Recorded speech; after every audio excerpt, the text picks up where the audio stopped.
आप लोगों को एक इम्पॉर्टेंट बात बताने जा रहा हूँ जिससे कि आप पैसा भी बचा सकते हैं। जहाँ 10 लग रहा वहाँ आप लोगों का 20 रुपये लग रहा होगा, आपका 10 ही रुपये लगेगा और आपकी हेल्थ भी बहुत अच्छी रहेगी। जैसे कि आप लोग सभी को पता है कि महाराष्ट्र का किराया लोकल बस का डबल हो गया है। जहाँ 10 पड़ता था वहाँ 20 हो गया है, और जहाँ 10 पड़ता था वहाँ 30 भी हो गया है ज़्यादातर जगह में।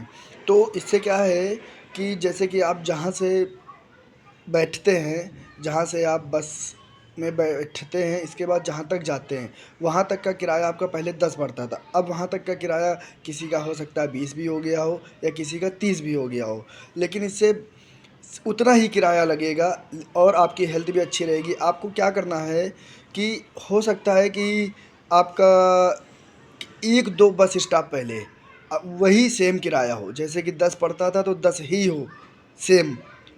बट आप 1-2 बस स्टॉप आपका स्टॉपेज है और आप वहाँ तक बुक करते हैं तो वहाँ तक का 20 रुपये पड़ जाता है या फिर 30 रुपये पड़ जाता है।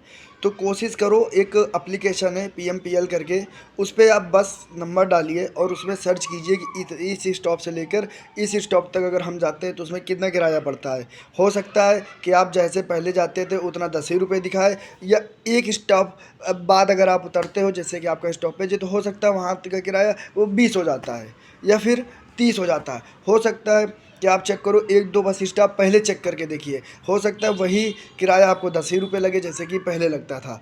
बट आपको चेक करना पड़ेगा। इससे क्या है कि आपका किराया भी कम लगेगा और आपकी हेल्थ भी अच्छी रहेगी। आप ज़्यादा से ज़्यादा एक बस स्टॉप से दूसरे बस स्टॉप की जो डिस्टेंस है वो 500 मीटर या 600 मीटर है, और मान लीजिए अगर 2 बस स्टॉप पहले भी अगर आप उतर जाते हैं तो आप 1 किलोमीटर समथिंग आपको 1 किलोमीटर पैदल चलना पड़ेगा। किराया भी आपका कम लगेगा और आपकी हेल्थ भी बहुत अच्छी रहेगी। ये मैंने एक्सपीरियंस किया है। एक बार आप लोग ट्राई करके देखिए, शायद इससे आप लोगों को भी एडवांटेज मिले और आप लोगों की पैसा भी कम लगे और आपकी हेल्थ भी बहुत अच्छी रहेगी। ठीक है, धन्यवाद। एक बार ट्राई ज़रूर करना।